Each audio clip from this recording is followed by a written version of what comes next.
Sí. Se está grabando en este momento la reunión. Lo primero que vamos a hacer es comenzar con una de las charlas que están programadas para hoy. Deben ser charlas muy cortas porque es un tema muy específico. Sí, creo que la mayoría logró entrar a la plataforma porque 19 hoy hicieron el quiz. Así que deben haber revisado los criterios de evaluación, de presentación y evaluación de la charla. Al igual que los puntos primordiales para desarrollar la bitácora. Y algunas otras cosas que pusimos anoche en la plataforma. Así que no sé si Musmano o creo que es Cristel, déjame ver. Adis. Ailín Bermúdez. Somos las que no podemos entrar a la plataforma. Y Eduardo Sánchez. No, estaba hablando de otra cosa, estaba hablando de la charla. Yo sé que hay 3 que no han podido entrar porque no sé si es que la misma universidad no las ha habilitado. Tengo entendido. Hola, doctora, sí, soy Ángel Burgos. No sé si se ve Es correcto. Lo que pasa es que hoy los iban a incluir, pero el sistema se cayó y no lo pudieron incluir a ninguno de los 3. Ok. Bueno, no quiero que se estresen por el quiz. Es un quiz muy general, porque la charla que dimos fue muy general. Sin embargo, sí tiene valor sumativo. Es el primer quiz del semestre que tiene valor. Pero como sabemos que tienen una excusa por no hacerlo, lo que vamos al final, cuando estaba cercano al final del semestre, generalmente lo que hacemos es que a aquellos que les falta algún quiz, hacemos uno que complemente varios temas y allí la nota que sacan se dobla por el quiz que le corresponde a todos más el que le hace falta. ¿Sí? Es lo que hacemos al final para compensar esa ausencia justificada. Así que ahora sí, Adis y ¿cómo es que se llama? Cristel, creo. No, es Alicia. Alicia, doctora. Alicia, perdón, sí, Alicia. Alicia Cerrut. Sí, le tengo un asterisco aquí. Alicia. Son las que tienen temas para hoy. ¿Quién comienza?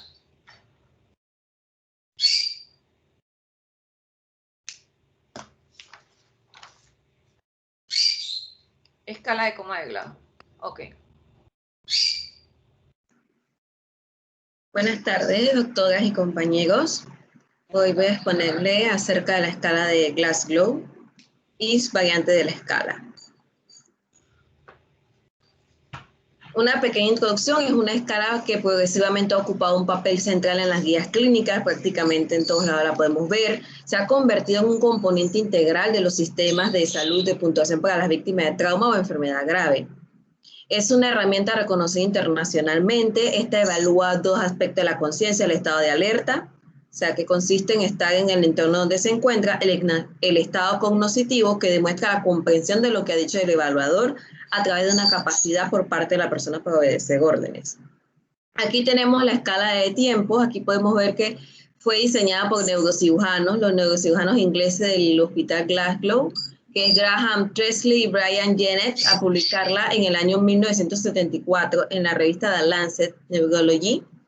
En 1976 le fue adicionado un punto a la escala para valorar la afección anormal, postura de descorticación en el grupo de la respuesta motora, dando un total de 15 puntos. El uso de la escala se promovió en 1980 cuando se recomendó para todo tipo de personas lesionadas en la primera edición de Advanced Trauma and Life Support. En 1988 la Federación Mundial de la Sociedad de Neurocirugía utilizó esta escala para la clasificación de pacientes con hemorragia subaracnoidea.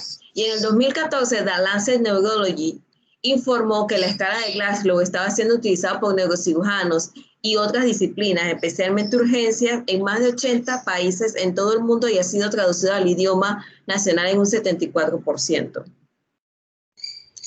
Antes de ir a fondo a la escala de Glasgow, siempre se recomienda que compruebe los factores que pueden interferir en la comunicación, capacidad de respuesta y otras lecciones.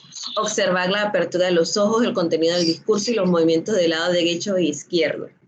Estimular verbalmente, diciendo o gritando una orden. Física, haciendo presión en la punta del dedo, en el trapecio, en el arco supraorbitario. Y valorar, asignar de acuerdo a la mejor respuesta observada. Aquí podemos ver lo que se divide, que es ocular.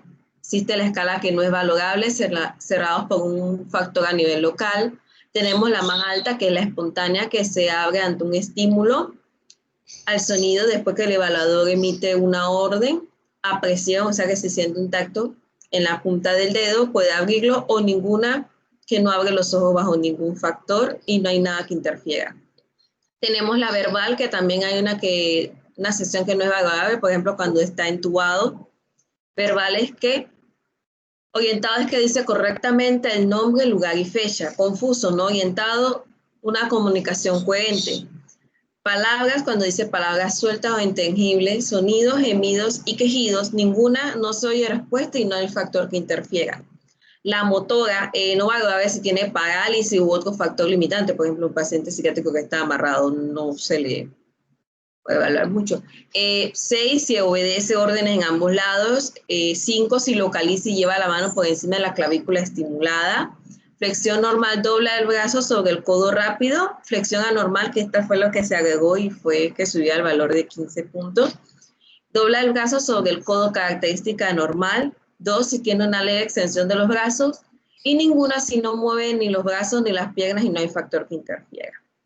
Aquí tenemos la escala de Glasgow para los adultos, para los niños y para el lactante. Aquí se marcó en verde cuál es lo único que cambia de niño a lactante. Por ejemplo, en la respuesta verbal, un niño te puede estar orientado y apropiado. Lo más que te puede decir, yo me llamo Juan. La respuesta verbal puede ser confusa, palabras inapropiadas, palabras incomprensivas, sonido no específico, o ninguna. En el lactante puede ser murmullos, balbuceos. En la 4 puede ser irritable, yoga. Palabras inapropiadas se sustituye por yoga en respuesta al dolor. Sonidos intangibles puede ser reducido cambiado a gemido en respuesta al dolor y se mantiene con ninguna. Aquí tenemos la Pupils Score. Ella fue hecha en 2018 por los neurólogos para también evaluar la pupila. Aquí tenemos el 2, que significa que las dos pupilas no reaccionan a la luz. Tenemos la número 1, la evaluación 1, que es una pupila no reacciona a la luz. Y 0, que ambas pupilas reaccionan a la luz. ¿Por qué está un poquito diferente? Pues esta se resta del valor que el paciente saque en la escala. Aquí tenemos de 13 a 15 puntos, significa que es un paciente sano. De 9 a 12 puntos está bien, pero podría estar mejor. De 5 a 8 está más o menos. Y aquí de 4 a 3, que ya es un coma severo. Gracias. Ok, ponme la figurita de la escala. La que tiene esta, doctora. La escala de Glasgow, sí. La figura que tiene los 3 Ok. niveles de evaluación.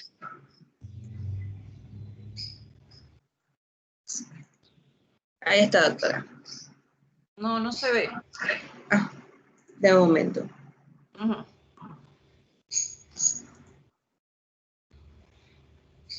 Ok, déjame la vamos a ver, la escala de coma de Glasgow es una escala, como dicen muy bien, muy conocida, extensamente conocida y aplicable inicialmente con el propósito de evaluar trastornos del estado de alerta en pacientes con trauma craneoencefálico, ¿sí? Ha sido tan sencilla de aplicar y da una información muy fidedigna de varios aspectos de un paciente que puede o no estar en estado crítico, que se aplica hoy en día a todo paciente que tiene alteración del estado de alerta, aunque sea transitorio, y que no tiene ningún tipo de antecedente de trauma craneoencefálico.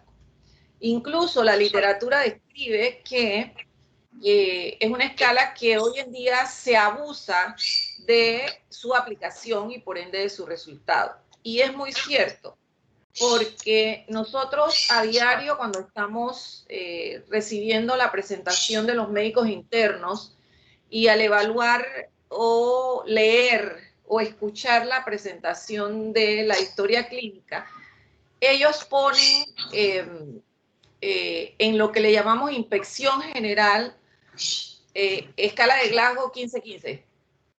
Y yo les pregunto, ok, pero en la historia no me has dicho nada que el paciente ni tuvo trauma craneoencefálico ni tuvo alteración del estado de alerta. ¿Por qué tienes que poner la escala de coma de Glasgow ahí? Porque me quiere decir que habla, camina y siente normal. No es una analogía correcta, ¿sí? Es una aplicación perezosa de un examen físico y de una inspección, que no es correcta. Y sin embargo, el 98%, por no decir todos los internos, abusan de esta manera de la escala de coma de Glasgow.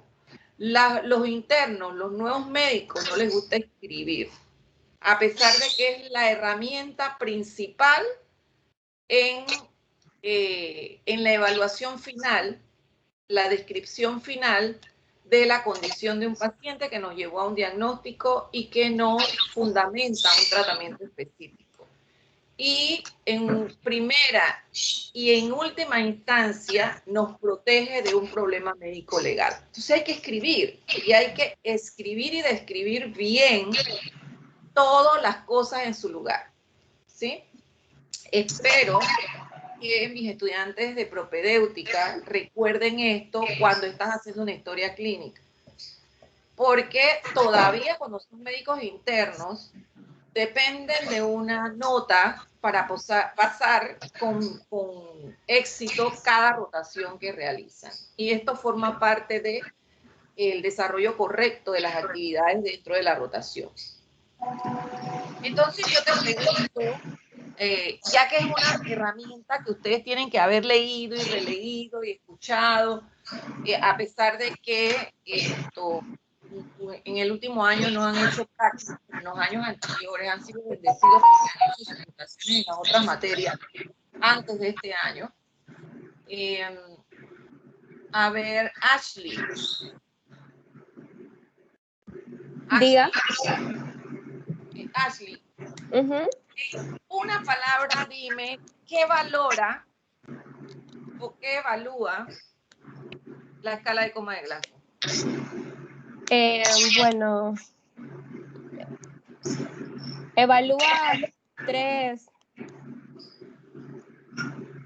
Principalmente evalúa el estado de conciencia. Allí, una palabra, estado de conciencia. Exactamente, evalúa el estado de conciencia de un paciente. Y ese es el objetivo. El numerito ese que sale ahí, 8 de 15, 15 de 15, 13 de 15, 3 de 15, evalúa el estado de conciencia del paciente. Si han leído, han estudiado o tienen una tarjetita con la escala de coma de Glasgow escrita, ustedes van a ver que un 3, un resultado de 3 es un estado de coma. Es el valor más bajo de la escala. Y 15 es el más exacto. Evalúa el estado de conciencia. ¿En qué se basa esa evaluación? A ver, dime, Suelen, ¿en qué se basa la evaluación de la escala de coma de Glasgow?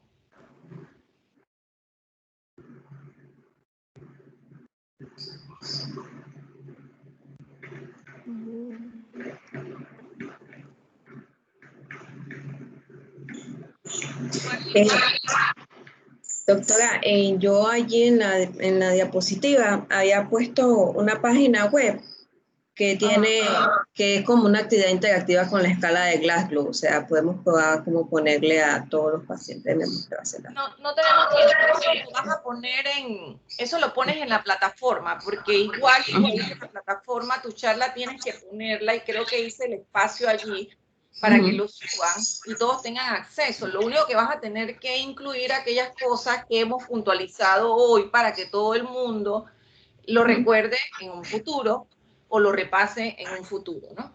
Okay. Así que tienes que tomar nota. Entonces, ¿Suelen estar? ¿Está o no está? para avanzar. Sí.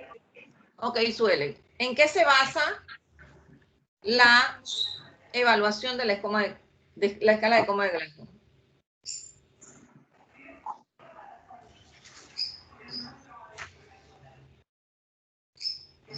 Disculpe, ¿me puede repetir que no sé, se me corta la señal?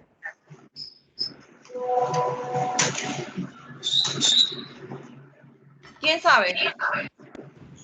Doctora, Ajá. Pilar, ¿Qué onda, bro?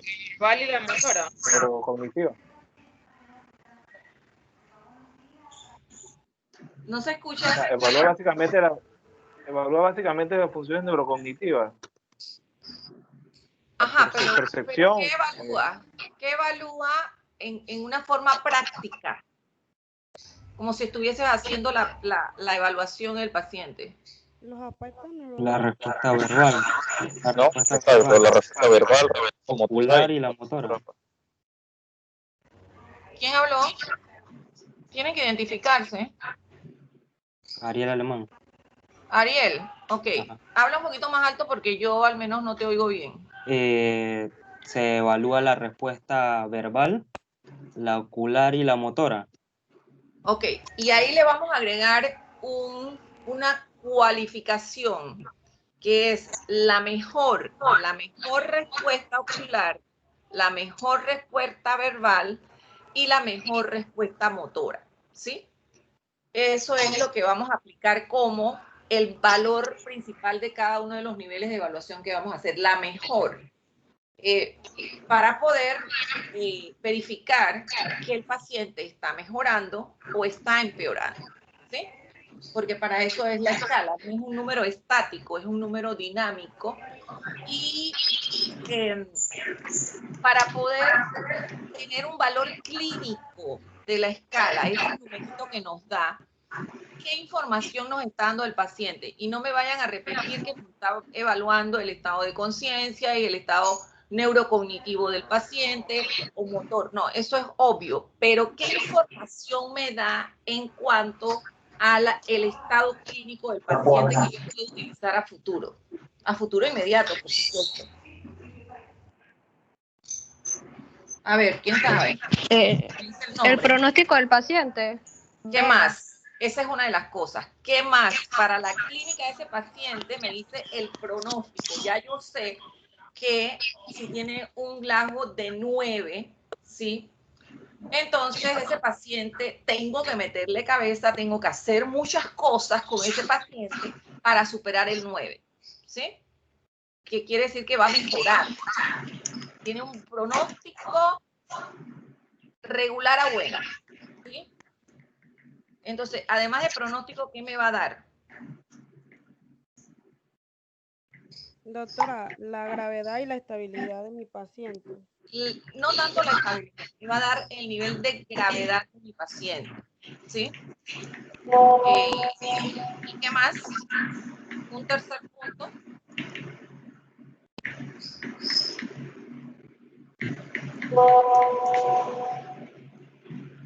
Que es muy importante, porque se refiere a intervención, ¿sí? Y miren que no estamos hablando en el paciente exclusivamente de trauma en este momento, estamos hablando de cualquier paciente que tuvo un trastorno del estado de alerta, incluido el que tuvo un trauma craneoencefálico, con pérdida de conocimiento o alteración momentánea de la conciencia. O sea, la gama total de los pacientes con esta característica. Entonces, en cuanto a intervención, ¿para qué me sirve la escala?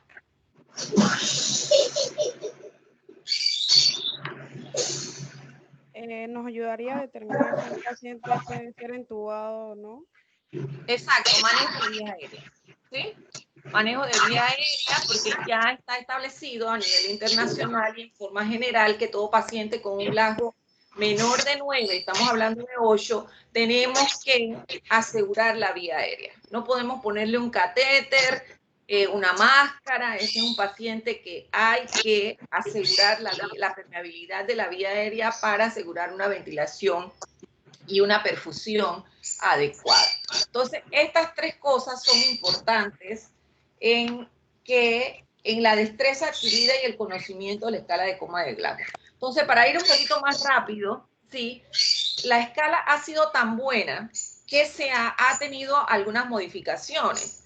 Una de ellas, las primeras que se hicieron, fue para poder aplicarlas en los niños. Y no solamente en los niños, en donde hay un punto de corte relacionado con la aplicación es en la edad del niño, ¿sí? Y hay algunas variaciones en la escala cuando se aplica a niños menores de 1 año, ¿sí? Y a niños mayores de 1 a 2 años, porque las respuestas van a ser diferentes. El niño menor de 2 años, por ejemplo, y el corte se hace un poquito antes. El niño de 1 año no habla coherentemente y le va a responder a usted en una forma, pues, comprensible muchas veces. Sin embargo, el niño de más de 2 años sí lo puede hacer adaptado al infante. Entonces, esa es una de las variaciones para aplicarla y nos dé todas estas primicias en el manejo del paciente. Hay otra escala que se utiliza mucho y que la llaman la escala de repercusiones de Glasgow, que no es más que la llamada Glasgow Outcome Score, ¿sí? Que tiene que ver con la recuperación o el grado de discapacidad con que le estamos dando egreso a un paciente después de un evento que tuvo que ver con trastorno del estado de alerta. Según el grado de daño, entonces también tiene 5 niveles, ¿sí? Que van desde el 5, como una buena recuperación, un paciente que se integra a su vida laboral, a su vida escolar con éxito después del evento, hasta tener el 1, o sea que pasa por el 4, el 3, el 2 y el 1, en donde el 1 es la muerte del paciente secundario a el evento que tuvo relacionado con la pérdida de conciencia, ¿sí? Y los intermedios tienen que ver con las actividades o discapacidades que el paciente tiene, ya sea que sea un individuo que se puede valer solo a pesar de la discapacidad, que es el nivel 4, o el paciente que tiene un nivel 2, que está en un estado vegetativo, o sea que depende de otros, al igual que el grado 3, porque la discapacidad es severa a pesar de que no esté en un estado vegetativo. Entonces, cuando las cosas son muy buenas como estas y aplicables, van a ir teniendo modificaciones de valor a través del tiempo, y esa es la idea. Pero recuerden, y lo más importante, es que no se puede abusar de ninguna herramienta que nos brinda información, diagnóstico, tratamiento, pronóstico, cualquiera que sea, si no la aplicamos correctamente, ¿sí? Entonces, nosotros vamos a empezar con la charla. Ya sabes entonces, Adis, que tienes que montar, si quieres el PowerPoint, o si no, un pequeño escrito describiendo cada una de las láminas, porque un PowerPoint no tiene sentido si uno no tiene una explicación en forma de prosa de dónde salió el contenido del PowerPoint. Y si tienes alguna un video corto, también lo puedes montar. Esto forma parte de la nota. Okay. Y creo que lo que les puse ahí, que la charla, este tipo de información se tiene que montar dentro de las 24 horas siguientes a la presentación de la charla, junto con lo que hemos discutido aquí, ¿sí? Entonces, déjenme ver si yo puedo meter mi PowerPoint, compartirlo, vamos a ver. Sí, déjeme sacar. Saca el tuyo. Ajá.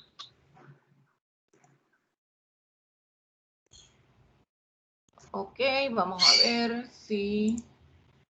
Ajá, vamos a ver cuál es el que voy a poner. Este. Uh-huh.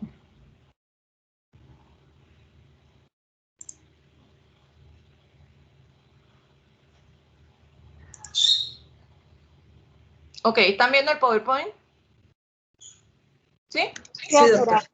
Ok, entonces vamos a cerrar los micrófonos y el que tiene una pregunta lo abre, me dice soy Joel y quiero saber esto, y vuelve y lo cierra. O si no, cualquier cosa que yo quiera aclarar con ustedes, yo menciono el nombre. Tratemos de hacerlo rapidito porque no quiero perderme la charla de Alicia. Bueno, este es el tema de hoy. El AB no es más que las 2 primeras letras de la evaluación inicial de un paciente, ¿sí? La A, permeabilidad de vía aérea, y la B, buena ventilación, ¿sí?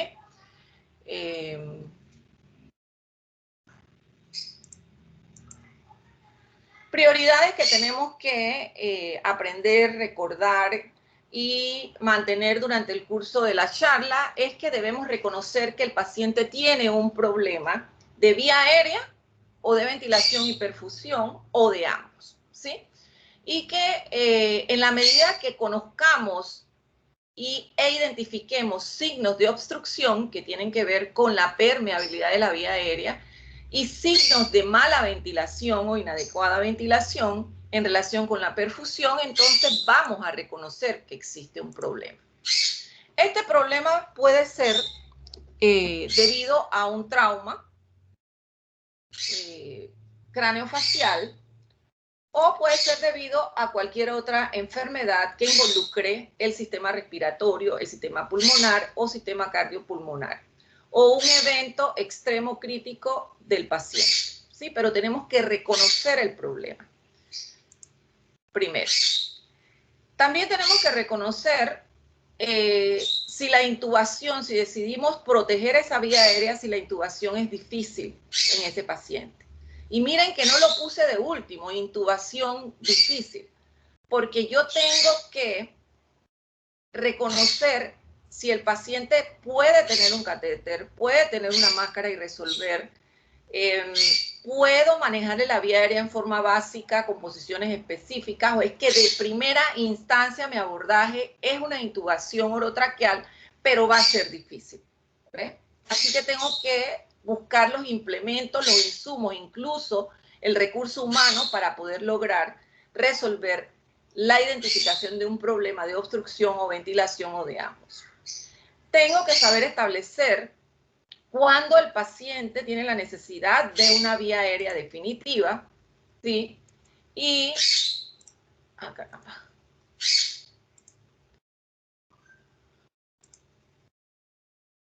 poder intervenir adecuadamente en mi paciente. ¿Por qué? Porque hay un riesgo temprano para la vida cuando la vía aérea y la ventilación están comprometidas. La mayoría de los pacientes que mueren sin, ¿cómo les digo?, sin que haya un causal adecuado o justificable para ello, es porque el médico o el personal de salud no reconoció el problema. No reconoció que hay dispositivos mal colocados, desplazados una vez puestos en la vía aérea. No reconocieron que hay compromiso de permeabilidad o ventilación, o porque tenemos una incapacidad personal en cuanto a capacidad de establecer una vía aérea, o que el paciente tiene riesgo de broncoaspiración porque puede vomitar, ¿sí? O sea, lo principal es reconocer, prevenir y tratar antes que el evento sea 100% de riesgo para el paciente. Y veamos esto, el paro respiratorio, ¿sí?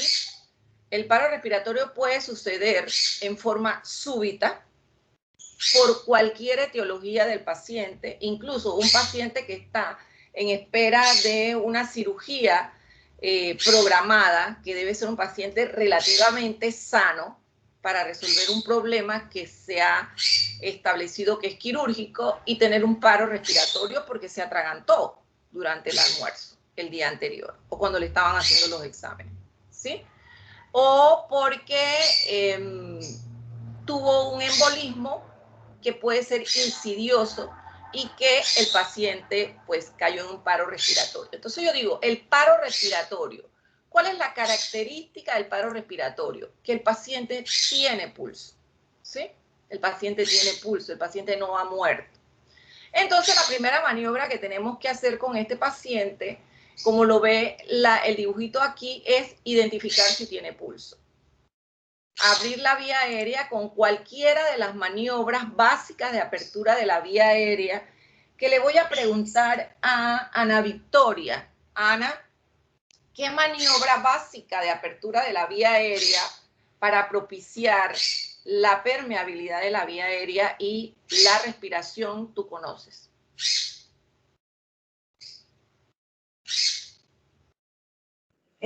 Sería la intubación. Te voy a decir algo. La intubación orotraqueal, que creo que es a la que te refieres porque tienes que hablar con frase completa, es una maniobra que requiere mucha habilidad y mucha destreza, mucha práctica. Necesitas muchos insumos, ¿sí? Así que es una maniobra salvadora, pero antes de llegar a una intubación orotraqueal, tienes que establecer otras medidas para mejorar al paciente desde el primer momento que identificas que no está respirando. No te va a dar un tiempo, ni 5 minutos, para poder intubar, porque va a ser muy laborioso. Y es un paciente que lo has visto de cero. ¿Sí? No estás programada para intubarlo. Hay maniobras básicas de apertura de vía aérea. La maniobra frente al mentón, doctora. Exacto. Es la maniobra de extensión de la cabeza, elevación del mentón. Esa es una. ¿Y qué logras hacer con esa maniobra? Que te garantiza por lo menos una gran posibilidad que el paciente permeabilice su vía aérea y probablemente resuelva la falta de ventilación, de respiración. Porque no vamos a hacer una inclinación de la cabeza, elevación del mentón sin un objetivo, ¿verdad? Mientras me buscan, pues, el sistema de intubación. ¿Qué vamos a lograr con esa posición de ese paciente? Tienen que tener idea, ¿de acuerdo? Que la vía aérea quede recta, pues, completa. Definitivamente que vamos a abrir la vía aérea, pero ¿qué es lo que sucede con un paciente en paro respiratorio? Queda con trastorno del estado de alerta, ¿sí? No está ventilando, cayó en el piso, está flácido, no respira, pero tiene pulso. Pero el tener pulso no va a durar mucho, ¿sí? En ese paciente. Por eso es que tenemos que ventilarlo, porque si no va a caer en un paro cardíaco. Cuando nosotros inclinamos la cabeza, elevamos el mentón, o hacemos la maniobra del maxilar sin extensión del cuello, ¿sí? Lo que estamos haciendo es permeabilizando la vía aérea al liberarlo de la obstrucción de la lengua. ¿Ves? Elevamos la lengua y se permeabiliza la orofaringe. Entonces el paciente, si tiene capacidad de ventilar, va a ventilar. No podía porque esa lengua, ese músculo estaba relajado sobre los orificios, el tubo de la orofaringe, de la faringe, de la laringe y la tráquea. ¿Ves? Usted lo libera, el paciente se va a sentir un esfuerzo respiratorio. Si no lo siente, entonces usted puede utilizar un sistema de bolsa, válvula, mascarilla y darle ventilación a su paciente, ¿sí? Entonces le salvó la vida. ¿Por qué? Porque ese paciente tiene pulso y no puedo permitir que lo pierda. Entonces lo voy a ventilar cada 5 a 6 segundos para llegar a una frecuencia respiratoria aproximada de 10 a 12 por minuto, evitando la hiperventilación. Entonces, Nino Chica, ¿por qué debo evitar la hiperventilación?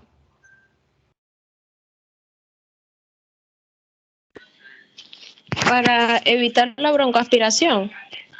No es para evitar la broncoaspiración. ¿Qué debe ocurrir primero antes de la broncoaspiración?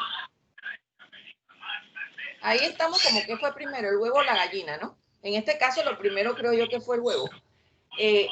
Vas a evitar, ¿sí?, la regurgitación. ¿Por qué? Porque si usted hiperventila, usted no está controlando cuando está dando ventilación con un sistema de bolsa, válvula, mascarilla. No me gusta decir AMBU porque esa es una marca de fábrica. Lo que estamos haciendo es introduciendo aire al estómago y a los pulmones, indiscriminadamente. Los dos orificios están abiertos, ¿sí? Y el paciente se va a distender y una vez distendido al máximo, entonces el aire va a desocupar, ¿sí?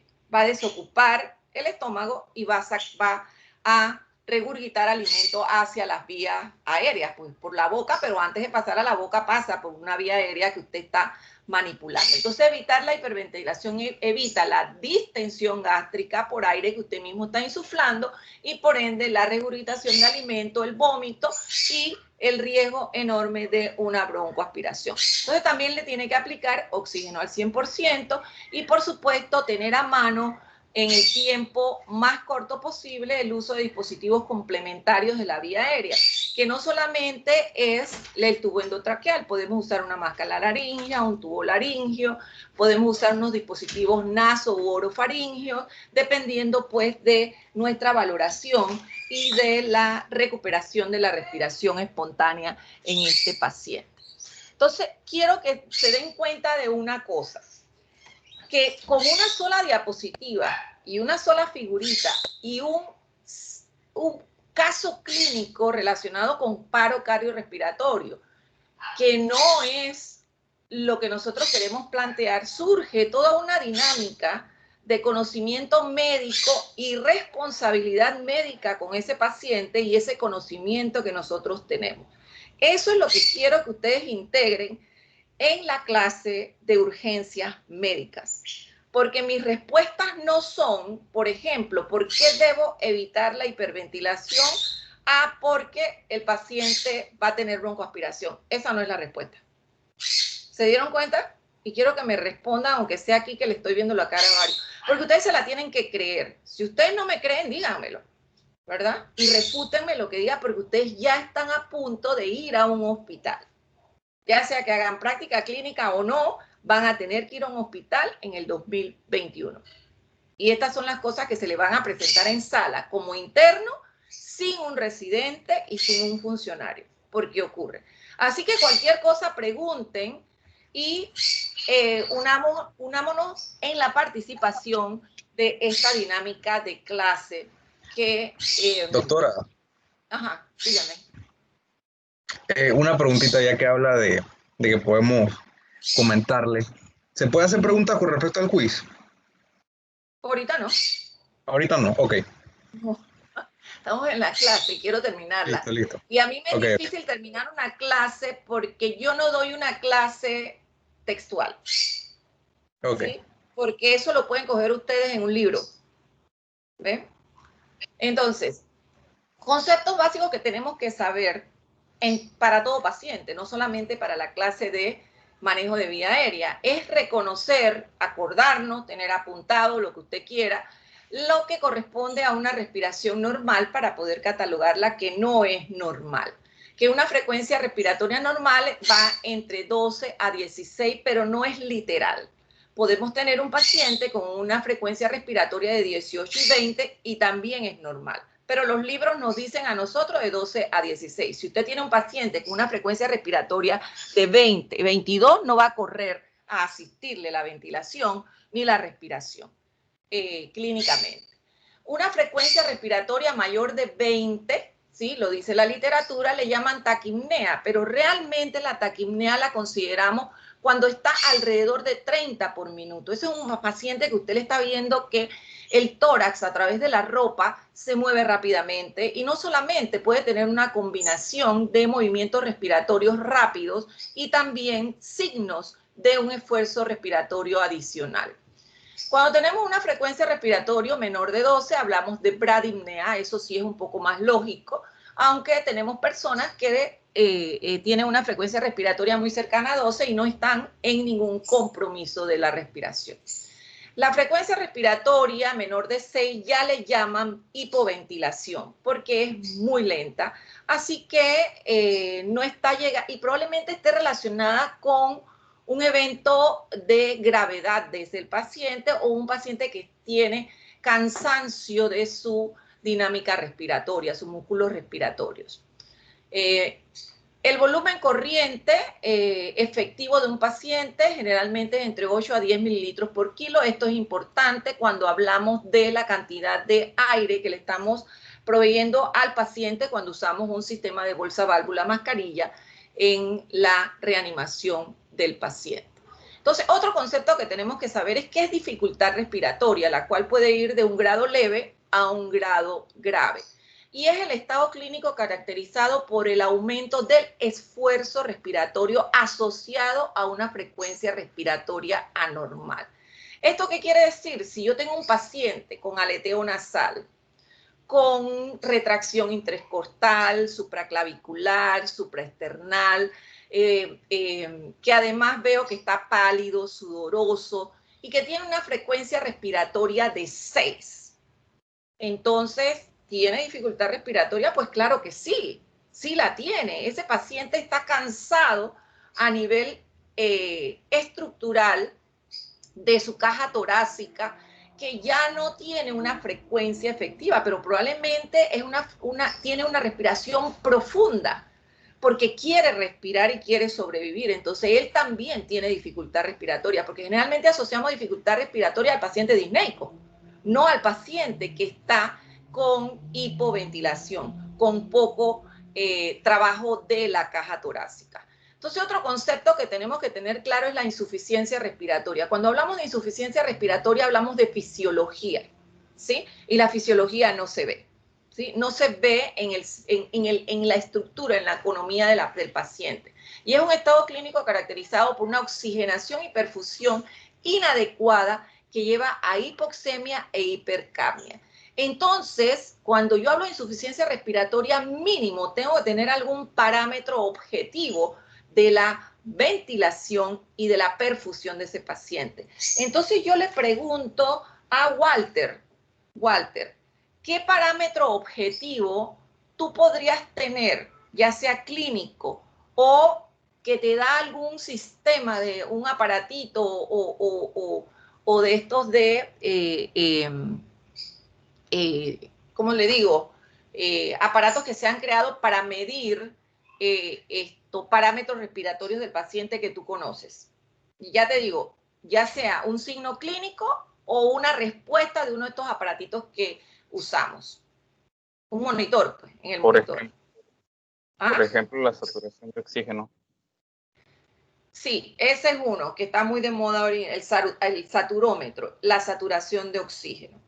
Nos habla de insuficiencia respiratoria, pero ahora les voy a mostrar cómo es de ambigua la información que nos llega sobre la perfusión o la administración del oxígeno en cuanto a la saturación. Entonces, ese es uno que nos da los aparatitos y nos está hablando de algo fisiológico. Y como signo, ¿qué me dirías? Un signo físico, ¿cuál?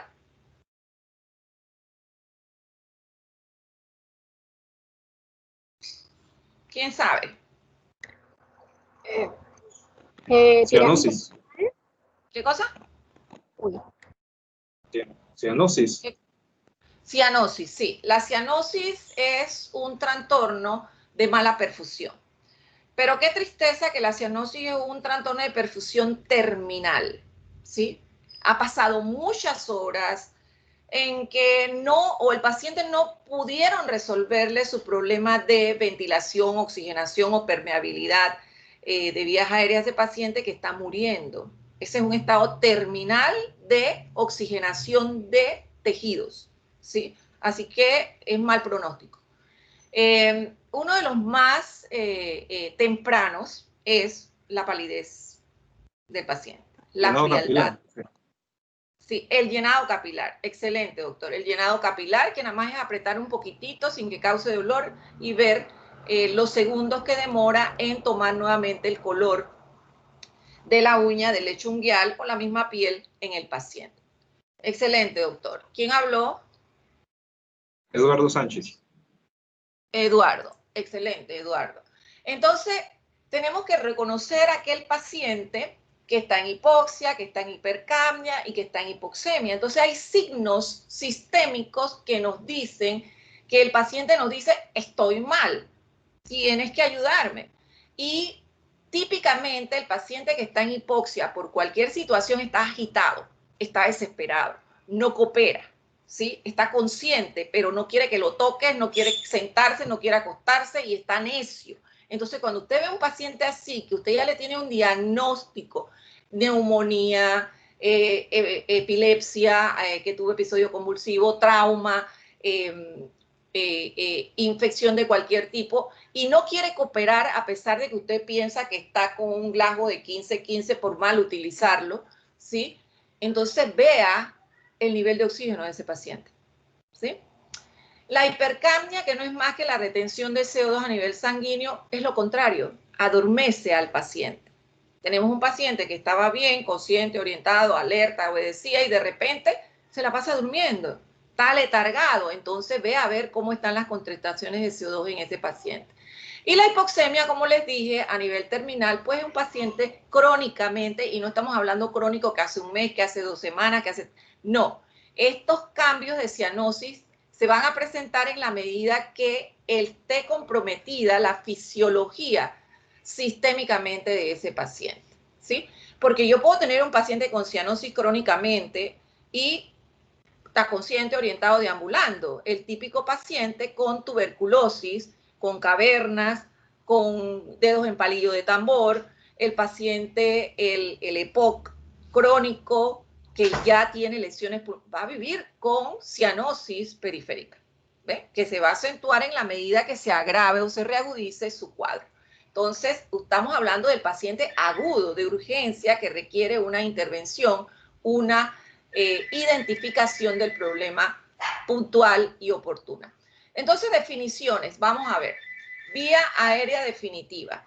La vía aérea definitiva es un tubo, mire qué sencillito, ubicado en la tráquea con un balón inflado por debajo de las cuerdas bucales, conectado a un ventilador con oxígeno y fijado para evitar su desplazamiento. Ese es un tubo endotraqueal, ¿sí? Eso es una vía aérea definitiva y la tradicional es la colocación de un tubo endotraqueal. Vía aérea difícil es un paciente que no se puede ventilar con un sistema de bolsa, válvula, mascarilla por alguna razón. Cualquier razón que a usted se le ocurra. Como por ejemplo, Aileen, ¿qué situación se te ocurre que va a convertir en difícil una vía aérea que tengas que manejar con un sistema de bolsa mascarilla? Puede ser que tenga una cortada en el cuello, no sé. Puede sufrir un trauma. Pero ubícate, ¿dónde tú colocas la mascarilla, sistema de bolsa, válvula, mascarilla? Ok, la ya mascarilla. tú ubicaste, Sí. ok. Entonces tiene que ser algo en la cara, ¿verdad? Ajá, sí. Entonces, puede ser un trauma severo. Un trauma, exacto. Sí, pero también pueden ser condiciones propias del paciente. Tiene una lengua prominente, tiene los dientes muy grandes, un cuello corto, o sea, cambios anatómicos propios del paciente que dificulten una cara muy pequeña y tienes una mascarilla muy grande. O sea, todas estas cosas tienes que tomarla en cuenta para que tu ventilación de un paciente sea efectiva y no se transforme en una vía aérea difícil, ¿sí? Más adelante vamos a ver ejemplos de esto. Intubación difícil, como yo les dije, es un procedimiento que no es fácil, requiere mucha práctica, puede causar más daño que bien si usted no tiene las destrezas adecuadas. Es aquella que demora más de 10 minutos en tener un resultado de un paciente con una vía aérea definitiva y que usted lleva ya más de 3 intentos o va para más de 3 intentos, ya cumplió el tercero, para poder lograrlo. Cuando usted ya tiene 2 intentos y ya el brazo está agotado, porque esto también genera estrés físico y generalizado y local en el brazo, los brazos que usted está utilizando para intubar, entonces mejor vaya llamando al experto que usted conoce. Oye, dile a Puerta que venga, que me tienen que, no voy a poder, ¿verdad? Entonces llame a alguien o vayan llamando a anestesia para intubar a su paciente. Esa es una intubación difícil, vía aérea difícil relacionado con la dificultad para ventilar. Y la vía aérea definitiva no es más que un tubo ubicado en el lugar que lo queremos, pero que esté correctamente fijado y seguro. Entonces, reconocer el problema. Esto está mal escrito. Entonces, reconocer el problema y hablando de la permeabilidad de los tubos que tienen que ver con la respiración, la manera más efectiva, más sencilla y segura es hablar con el paciente. Señor, ¿cómo se siente? Bien, doctora, pero me duele mucho, es espantoso, quíteme este dolor, mire que no sé qué, ya estoy cansado, ustedes no hacen nada. El paciente no tiene ningún compromiso ni de la vía aérea en cuanto a permeabilidad y por supuesto mucho menos de la ventilación. ¿Por qué? Porque está oxigenando y perfundiendo bien todo su sistema porque habla coherentemente, ¿sí? Sin embargo, si usted tiene un paciente que habla bien, ¿sí? No pelea con la respiración para hablar, pero habla incoherencias, entonces busque a ver cómo está esa ventilación y oxigenación, perfusión de ese paciente. Entonces, uno de los primeros motivos que tenemos que ver, porque nuestra evaluación es sistemática, al igual que la intervención, es la A. Entonces, tenemos que descubrir si hay problemas de obstrucción de vía aérea, que puede ser por alteración del estado de conciencia. Tenemos que liberar la lengua primariamente, colocar adecuadamente esa cabeza del paciente para liberar la faringe y la hipofaringe. Los estados médicos críticos relacionados o no con broncoaspiración, porque no necesariamente nos vamos a dar cuenta que el paciente broncoaspiró hace cuánto, así que tenemos que tener eso en consideración. El trauma maxilofacial de cuello y laringe, ¿por qué? Porque le quita estabilidad a las estructuras que tienen que ver con la ventilación, no solamente aquellas estructuras que vemos, sino también la tráquea. Si nosotros tenemos una herida, como nos dijo en antes, ¿quién fue? No me acuerdo, Aileen, una lesión en cuello que sangra mucho, que sangra afuera y sangra y se traspasa a través de los tejidos, puede producir un hematoma que desplace la tráquea, que comprima la tráquea, y entonces vamos a tener compromiso de la permeabilidad de la vía aérea a nivel bajo. Entonces también tenemos que buscar los signos de dificultad respiratoria relacionados con el esfuerzo respiratorio, aleteo nasal, retracción intercostal, uso de músculos accesorios, abdominales, y a esto le llamamos entonces taquipnea, bradipnea o la hipoventilación. Y también tenemos que poner atención a signos de obstrucción de vía aérea alta y baja cuando tenemos ruidos extraños en un paciente que no tiene antecedentes de. Entonces vamos a escuchar estridor, sibilancias o quejidos cada vez que el paciente inspira y expira. También la disfonía y la ronquera en un paciente, incluso cuando se está quejando, puede hablarnos de que hay compromiso de la laringe a nivel de las cuerdas bucales, ¿ve? Y si es un paciente de trauma, pongamos atención porque puede haber una lesión interna que nos va a imposibilitar incluso el manejo adecuado de la vía aérea con un tubo endotraqueal. La ventilación es la B, buena ventilación, depende de 3 estructuras, de 4 estructuras. La integridad de la caja torácica, o sea, los músculos y las costillas, la integridad pulmonar, la pleura y el diafragma. Así que aquí vamos a tener que tener una evaluación cuidadosa de todo este sistema de acuerdo a los mecanismos de trauma o de acuerdo al diagnóstico de base que estamos manejando con este paciente. Signos de ventilación inadecuada o insuficiencia respiratoria, como dijimos en antes, saturación de oxígeno de la hemoglobina a través del oxímetro de pulso, evaluar el llenado capilar, una piel fría, pálida o cianosis, que ya es terminal, que nos habla de la buena o mala perfusión de ese paciente en sus tejidos, movimientos del tórax relacionados nuevamente con el esfuerzo respiratorio y, por supuesto, los signos que sabemos son patológicos al auscultar un paciente. Cuando nosotros evaluamos la vía aérea y la ventilación que dependen uno del otro, entonces tenemos que intervenir inmediatamente que detectamos un problema. No nos vamos a quedar anotando, tiene este problema, a ver qué. No, es inmediatamente. Compromiso de la ventilación a corto plazo, entonces es cuando estamos en la evaluación inicial o evaluación primaria de este paciente. Y estas son lesiones de compromiso inmediato relacionados a trauma, pero recuerden que un neumotórax puede surgir en un paciente sin patología traumática, como el neumotórax espontáneo, y puede ser atención, ¿verdad? Pacientes tuberculosos que se les rompe una bula o bulas congénitas que se rompen pueden producir un neumotórax atención. Lesiones vasculares o lesiones tumorales que pueden romperse, pueden producir un hemotórax masivo. La obstrucción de vía aérea sigue siendo uno de los procesos que puede alterar tempranamente la ventilación, porque no va a pasar aire, por ende no va a llegar oxígeno suficiente a los tejidos. Y así vemos esta serie de patologías que alteran la dinámica, no solamente pulmonar, porque si hay una lesión traumática va a estar comprometido probablemente el diafragma, los músculos respiratorios, ¿sí? La pleura, y son componentes que tenemos que corregir una vez detectados en la evaluación primaria. inmediatamente que nos llegue ese paciente. Lesiones que podemos ver más tardíamente durante una evaluación secundaria, que no me refiero a que sea mañana o dentro de 2 horas. La evaluación secundaria inicia cuando terminamos la evaluación primaria y hemos corregido aquellas cosas que hemos detectado que pueden poner en riesgo la vida del paciente. Y siguen siendo un hemotórax simple, pequeño, ¿verdad? Un neumotórax simple, fracturas costales o la contusión pulmonar, que simplemente es un diagnóstico de sospecha dependiendo del mecanismo, en este caso de trauma que tenga el paciente, porque la primera evidencia de una contusión pulmonar lo da la historia y el examen físico. En la radiografía lo vamos a ver hasta después de pasados 6 horas del evento. Cuando nosotros tenemos un paciente de trauma, incluso un paciente médico, no podemos tenerlo vestido, ¿sí? Si queremos evaluar bien la ventilación, porque tenemos que evaluar la integridad de la caja torácica.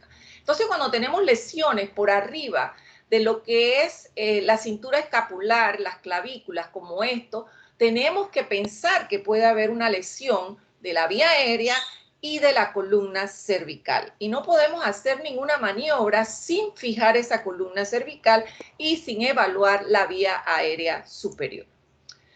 Técnicas para mantener la vía aérea permeable y segura, las básicas: inclinación de la cabeza, elevación del mentón, la tracción mandibular sin inclinación de la cabeza cuando tenemos sospecha de lesión de la columna cervical, y el uso de cánulas orofaringeas y nasofaringeas, que ustedes se van a buscar cuándo está indicada, en quién está indicada, cuándo no está indicada y en quién no está indicada. También tenemos equipos supraglóticos en pacientes que requieren un soporte avanzado rápido, porque ya les digo, la intubación orotraqueal es laboriosa, ¿sí? Y generalmente en forma inmediata no es posible, ¿sí? O hemos fallado y no hay quien sea más diestro que yo en hacerlo. Y se conocen como la máscara laringea, el tubo laringio, el tubo esofágico multilumen y por último el recurso de la intubación orotraqueal. Estos son ejemplos de las cánulas nasofaringeas, ¿sí? Que son de diferentes tamaños, son flexibles, ¿verdad? Y se introducen a través de una de las fosas nasales del paciente, preferiblemente aquella que no muestra rasgos de trauma, y no forzar la entrada cuando sentimos que no cede al paso de el instrumento. Esta es la orofaringea, es mucho más rígida, les llamamos Bergman, pero nos quedamos con la orofaringea, y también tiene un procedimiento para su introducción. Lo primero que hacemos es medir el tamaño correcto del paciente. Ah, no, dame una 3, pero tienes que medirlo en el paciente. Dame la 3 y dame la 4 para ver cuál le sirve a mi paciente y va a ser más cómoda. Igual va a ser incómoda. Y le medimos hasta el ángulo de la mandíbula aquí, y esa es la que vamos a colocar. ¿Cómo la vamos a colocar? Al revés. Al revés de la anatomía del paciente, ustedes pueden ver aquí, la punta va hacia el paladar y luego la rotamos. Pareciera difícil, pero cuando usted está haciendo esto y la rota, una vez que lo ha puesto apoyado suavemente en el paladar duro y la va introduciendo, ella se rota prácticamente sola con un movimiento suave hasta quedar de esta manera. Generalmente esto lo usamos para proteger el tubo endotraqueal o los tubos nasogástricos que le ponemos al paciente, ¿sí? Esta es la colocación, muy similar en una de las fosas nasales, y esta es la posición, ¿verdad? Para mantener segura la vía aérea en un paciente. Generalmente la medida de esta cánula es desde la boca hacia el lóbulo de la oreja, no tanto hacia el ángulo mandibular. Entonces vamos a ver si se ve, aquí se ve. Esta es la manera de poner una máscara laringea, que es como si tomáramos un lápiz y lo introdujéramos a ciegas desde la boca, la orofaringe, y la introducimos hacia la hipofaringe, quedando de esta manera. Antes de hacer eso tenemos que lubricarla, ¿sí? Tenemos que insuflarla para ver si no está roto el globito, porque la misma máscara es un globo, y entonces lo podemos fijar a un ventilador. Esta es una manera de tener una vía aérea segura transitoriamente, porque una vez que llega a la sala intensivo o el paciente es trasladado a la unidad que tiene que verse, debe cambiarse a un tubo endotraqueal si el paciente no tiene automaticidad. Este es el tubo laringio, ¿verdad? En donde tiene dos globitos. Uno bloquea la hipofaringe y otro acá arriba donde está la bifurcación de la tráquea, como ven, para evitar la regurgitación de alimentos, ¿verdad? No requieren manipulación significativa de cabeza y cuello para colocarlo, como sí lo tiene al colocar un tubo endotraqueal. Cuando vamos a intervenir y evaluar la vía aérea, como les dije, tenemos que tener muchos aditamentos con nosotros. Entre ellos, ¿verdad? Una succión, esta es una succión aquí, el extremo de acá, esto no, esto es una cuestión que pegamos a la máquina de succión intermitente. Esta es una cánula de succión llamada Yankauer, es rígida y se utiliza para succionar elementos groseros, alimento, hueso, sangre, coágulos a nivel de la vía oral, ¿sí? Y aquí tenemos una listita de las cosas inicialmente básicas que tenemos que tener con este paciente y nuestra idea es entonces evidenciar si tenemos una oxigenación adecuada. Esta es otra cánula de succión que es blanda, ¿verdad? Y que también le ponemos aquí una extensión de la máquina de succión intermitente. La máscara facial con reservorio es la mejor manera de proveer de oxígeno ambiente a un paciente que lo requiere y tiene ventilación espontánea. Y el flujo se coloca a 11 litros por minuto al 100% de oxígeno. Entonces, y este fue el sistema que todos conocemos. Oxigenación adecuada. Ok, pongamos el canógrafo si hemos puesto un tubo endotraqueal, que no es más que la detección de CO2 al final de la expiración. Lo normal debe fluctuar entre 36 a 44, en promedio 40 milímetros de mercurio, para que sea efectivo, o sea que el tubo está bien colocado a nivel de la tráquea y no se ha movido. Muy de moda, saturación, la oximetría, que es la saturación de oxígeno de la hemoglobina de la sangre. No es la saturación de oxígeno de la sangre arterial. Lo tenemos que tener muy claro. Y que se altera con mucha facilidad con la hipotermia y con hemoglobinas por debajo de 5. Así que allí el valor que nos está dando no es fidedigno. Ha tenido fluctuaciones que no tienen valor. Y les traigo esta tablita, ¿por qué? Porque ustedes ven que cuando medimos la presión parcial de oxígeno, que la tenemos por la gasometría arterial, no equivale y va desmejorando a medida que tenemos una saturación cada vez más baja a nivel del oxígeno de la hemoglobina con el oxímetro. Cuando tenemos 100% de saturación, tenemos oxígeno al 90% en sangre arterial llegando a los tejidos. Y cuando lo tenemos en 90, tenemos un 60% de presión parcial de oxígeno. O sea que no estamos tan bien. Por eso es que ahora con el COVID, una saturación de 90 es fatal, porque realmente estamos recibiendo oxígeno al 60% a nivel de los tejidos.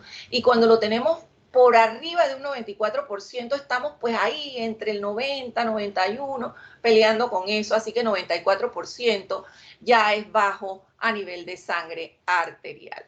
Entonces, necesidad de manejo avanzado, es necesario que nosotros lo determinemos y lo principal es la respuesta verbal del paciente. ¿Habla? Ok, entonces tiene vía aérea permeable. La respuesta verbal es adecuada, entonces tiene buena perfusión de tejidos, la ventilación está bien. La respiración es ruidosa o tiene esfuerzo respiratorio, volvamos a reevaluar qué es lo que está pasando. Entonces hay una lista de situaciones que nos hablan de la necesidad del manejo avanzado de la vía aérea. Por supuesto, signos de obstrucción, deterioro del estado de alerta, deterioro de la escala de coma de Glasgow a nivel de 9-8, periodos de apnea en un paciente que no hemos podido resolver, ni siquiera saber por qué me está haciendo apnea, pérdida de conocimiento en trauma craneoencefálico, trastornos de conciencia por alcohol y drogas, o sea, toda una lista de eventos que condicionan el compromiso de vía aérea y de la ventilación.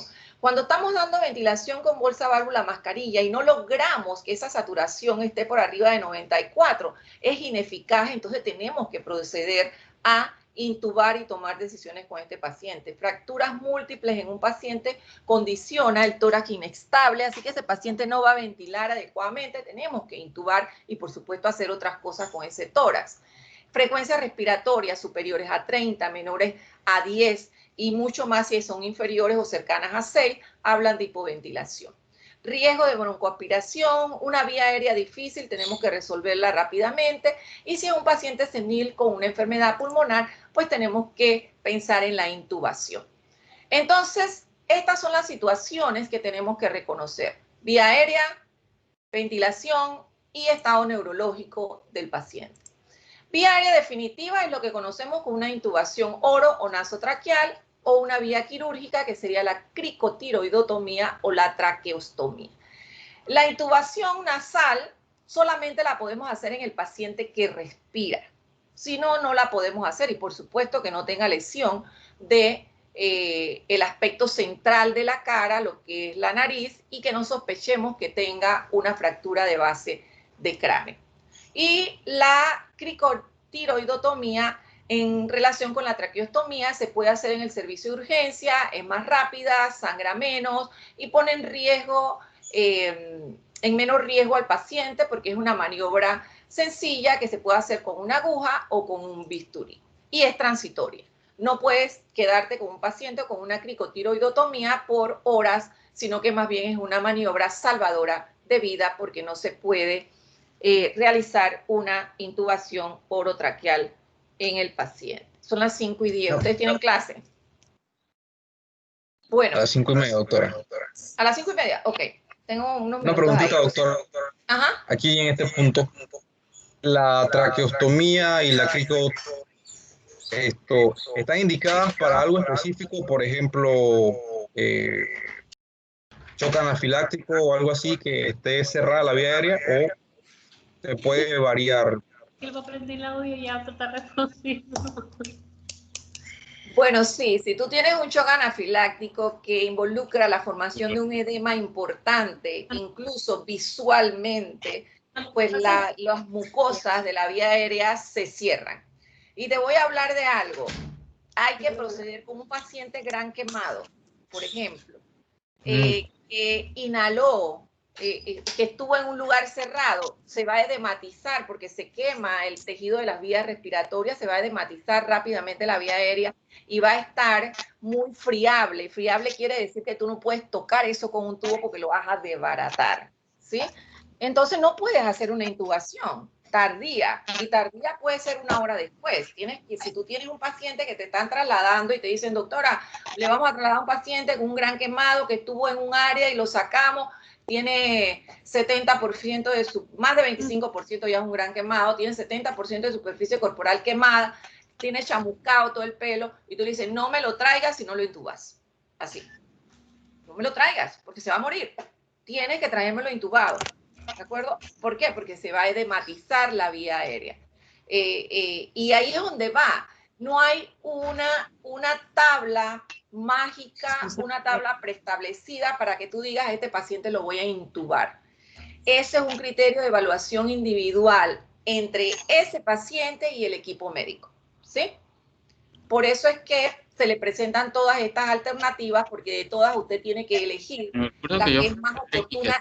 Si no sabes intubarlo, intúbalo. Así es. ¿Ah? ¿Qué dijiste? Doctor, es que yo fui a un curso de ventilación y el doctor decía que cuando uno tiene dudas de intubar a un paciente, lo mejor es intubarlo. Estoy de acuerdo, así trabajo yo también, doctor. La duda te obliga a resolver lo que causa duda de tu paciente. Es obligatorio. Te voy a dar otro ejemplo. Nosotros trabajamos con áreas de atención. El área de cardiopulmonar es para el paciente crítico, ¿sí? O potencialmente inestable. No entran moribundos. Pueden entrar caminando en una silla, conversando, pero el riesgo de compromiso de algún sistema es inminente y lo metemos en cardio. Entonces, cuando yo veo un paciente que está sentado, que me dice lo que tiene y todo lo demás, pero cuando me va diciendo una corta historia, yo rápidamente digo, pásalo a cardio. ¿Por qué? Porque lo que me dijo es de riesgo para su vida o para su respiración, o porque yo sé que va a empezar a sangrar, o porque sospecho que tiene un sangrado digestivo alto, que cuando haga una defecación se va a hipotecar. Yo lo meto en cardio. Que me digan, pero no, porque si mira, si camina. Bueno, yo soy la coordinadora, mételo en cardio. Si no es de riesgo, lo sacas tú. Así se lo digo, lo sacas tú y apuntas en el expediente que tú lo sacaste. Entonces, ante la duda, usted tiene que intervenir con responsabilidad y sustentarlo en su expediente, ¿sí? Lo importante es que usted lo sustente con veracidad, el riesgo del paciente. Tengo una duda. ¿Sí? Le habla Alicia. Buenas tardes. Sí, con respecto a, por lo menos, si un paciente enfrente mío puede ser que todavía está en la sala de espera, algo así, o tuvo, por ejemplo, los niños que comen mucho confite y entonces se obstruye su vía aérea, lo recomendable sería la maniobra de Heimlich rápidamente, ¿verdad? Si lo viste, sí. Ok, gracias. Entonces, reconocer una vía aérea difícil. Ahora sí vamos cayendo específicamente. En un paciente que usted sospeche lesión de columna cervical, ¿sí?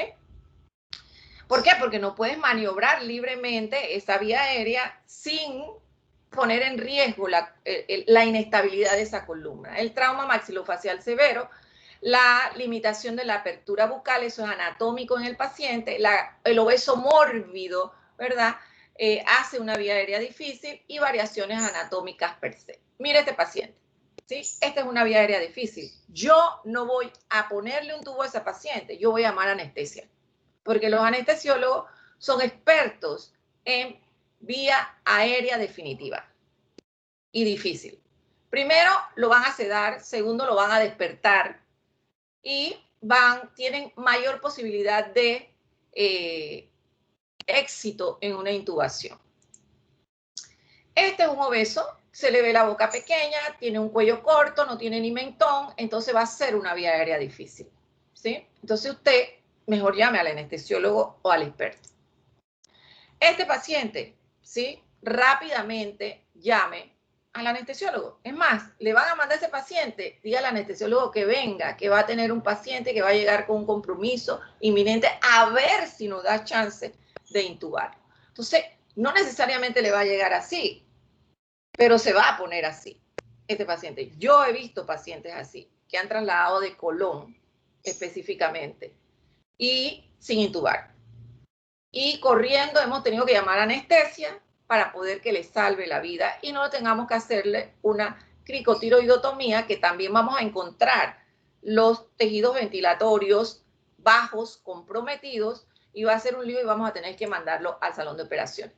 Vía aérea difícil, la de todos los niños, ¿sí? Cabeza grande, cuello más corto, lengua grande, por anatomía, boca pequeña, una epiglotis mucho más alta, la tráquea más corta, flexible, muy friable esos cartílagos y una frecuencia respiratoria mucho más rápida. Siempre es una vía aérea difícil. Sin embargo, en el segundo año, los que ven a los recién nacidos, a los menores de 1 año, hasta ahora en la mayoría de los hospitales, ahora ya no, ya hay unos hospitales que tienen residentes y funcionarios, tienen que ver los niños. Vía aérea quirúrgica un poquito, ¿verdad? Habíamos hablado de la cricotiroidotomía indicada en el edema de la glotis, cuando usted va a hacer su laringoscopía para poder intubar y que no, tiene mucho edema, no voy a poder, está friable, no tengo anestesiólogo, entonces hágale una con aguja como están viendo aquí. En caso de sangrado grave por la vía oral, ¿cómo vas a intubar a ciegas? No se puede. Fractura de laringe y tráquea, evidente. Hacemos este tipo de procedimientos, ¿verdad? Y esta es la que se hace con un bisturí y por aquí metemos una cánula específica de para hacer una cricotiroidotomía, porque podemos hacerla con aguja gruesa o que es más rápida, no sangra, y acá pues un poquito más de sangrado, pero también se hace rápidamente, pero lógicamente usted tiene que haber hecho alguna práctica previa para poder abordar los tejidos adecuadamente. Ventaja de la cricotiroidotomía: menor tiempo, más fácil, sangra menos y no tienes que trasladar a tu paciente que está comprometido a otra área que no sea la atención completa de urgencia y después a su sala de hospitalización. Condiciones ideales de intubación en urgencia: jamás. Siempre va a ser una vía aérea difícil. ¿Por qué? Porque usted no tiene posibilidad de hacer una semiología cuidadosa cuando usted tiene un paciente que está comprometida su vía aérea. No conoce los antecedentes del paciente, el estómago generalmente está lleno y el diagnóstico para una vía aérea difícil por una laringoscopía, ¿verdad? Muchas veces es muy difícil. Así que usted no va a esperar a hacer un diagnóstico de vía aérea difícil poder intubar. Usted se lanza al ruedo con lo básico de su paciente. Sin embargo, clínicamente podemos, si tenemos el tiempo, podemos predecir una vía aérea difícil. Se lo pongo aquí como un souvenir, ¿verdad?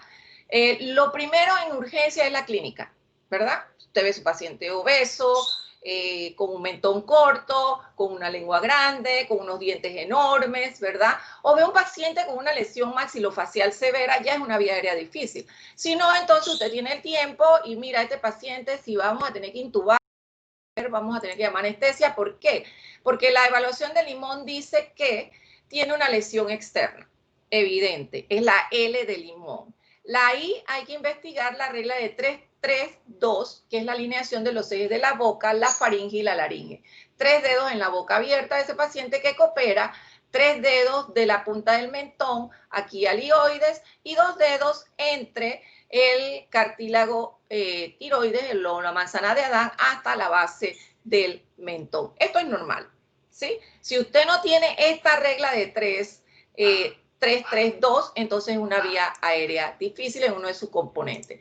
La clasificación de Malampati es la visualización de la hipofaringe cuando el paciente abre la boca. Aquí vemos la hipofaringe. Mire, ve la úvula, ve los arcos anteriores, los pilares anteriores de las amígdalas y ve hasta atrás como si estuviese viendo las cuerdas bucales. Mientras menos usted ve, es una Malampati muy, muy insegura para poder intubar a ese paciente, porque usted intuba viendo las estructuras, por dónde va introduciendo el tubo, si no va a ser una vía aérea difícil. Obstrucción, incisivos grandes, lenguas, abscesos o masas en esa cavidad oral, entonces es otro parámetro. Y la movilidad del cuello es un requisito indispensable para que usted pueda intubar a un paciente. Si usted tiene sospecha de lesión cervical o el paciente tiene un cuello corto o es un adulto mayor con artrosis o un paciente joven con artritis, no va a poder tener una vía aérea accesible. Es una vía aérea difícil por rigidez cervical. Para poder hacer una intubación, tiene que tener todos estos implementos, principalmente una fuente de oxígeno y un ventilador a mano, ¿sí? Y todos los demás elementos, equipo completo. En urgencia utilizamos con frecuencia la intubación por secuencia rápida y le voy a decir muy poco porque tenemos una charla sobre esto, que no se trata nada más que de tener a mano sedación y relajación para poder intubar un paciente, ¿sí? O sea, administramos medicamentos. Y esto es muy específico, ¿por qué? Porque si usted tiene un paciente que tiene un compromiso de la vía aérea o de la ventilación que usted decidió ponerle un tubo endotraqueal y lo seda o lo relaja, perdió lo poco que tenía ese paciente en cuanto a ventilación, así que usted tiene que lograr una intubación efectiva. La intubación de secuencia rápida tiene 7 pasos que se deben cumplir para lograr tener esa intubación exitosa, que es el objetivo de este procedimiento. Se establecen pacientes críticos conscientes, por eso es que lo tiene que sedar. Esto minimiza el riesgo de aspiración y utilizando pues agentes sedantes y relajantes. Contraindicado en pacientes inconscientes, en paro cardiorrespiratorio y en estado de apnea. En ese caso, entonces, ¿nosotros qué hacemos? Intubamos, pero no en secuencia rápida, ¿sí? Lo primero que hacemos es una intubación, entonces preparar el paciente, y no estoy hablando de la intubación en secuencia rápida, es lo que hacemos con cualquier paciente que vamos a intubar, en donde el paciente tiene que tener la cabeza extendida, el cuello ligeramente flexionado y generalmente le ponemos un dispositivo debajo de la nuca para colocarlo en una posición neutral y estabilizar, ¿verdad?, el cuello. Siempre tenemos que trabajar en equipo. Alguien tiene que estarme ventilando a mi paciente, alguien tiene que estar estabilizándome mi cuello, alguien me tiene que pasar los implementos que yo pido y necesito. Entonces, alinear, ¿sí? Alinear los ejes de la vía aérea y lo logramos poniéndole aquí en el occipucio una una bolsa de venoclisis de esas blandas, una almohadillita que es preparada para eso con algo. Implementos importantes, por supuesto, el laringoscopio y la hoja de laringoscopio y un número de tubo adecuado para mi paciente, que puede ser entre 7 u 8 y una hoja adecuada porque tienen diferentes tamaños y formas, que es la curva y la recta, y que el número debe ser entre 3 y 4 dependiendo de las características de mi paciente. Los mangos de laringoscopio también varían en grosor y tamaño y varían en donde se ajusta la hoja del laringoscopio. A mí me gusta usar realmente la hoja recta. No me gusta mucho la hoja larga y tengo más experiencia con ella. Y por supuesto tenemos que tener un dispositivo de bolsa válvula mascarilla. ¿Sí? Esta es una manera de armar nuestro laringoscopio. Esto tiene una varita aquí entre cada uno de los lados del laringoscopio y uno la calza de esta manera. Es un poco difícil, pues, generalmente cuando yo daba la clase yo llevaba esto para que ustedes pues lo armaran, lo desarmaran, ¿verdad? Principalmente armarlo, porque desarmarlo lo puede cerrar y la enfermera cuando lo va a lavar, bueno, lo desarma. Y esta es la manera de sujetar el laringoscopio, ya sea con una hoja curva o una hoja recta. Y aquí tenemos nuestro asistente. La hoja de laringoscopio se toma siempre, aunque usted sea diestro, lo debe tomar con la mano izquierda, ¿sí? Y avanzar, usted introduce el laringoscopio del lado de la comisura labial del lado derecho y va desplazando la lengua hacia el lado izquierdo y avanza, se monta sobre el dorso de la lengua y empieza a avanzar. Pareciera que lo tenemos que hacer muy lentamente, pero este es un procedimiento que debe demorar muy poco tiempo para poder que sea efectivo.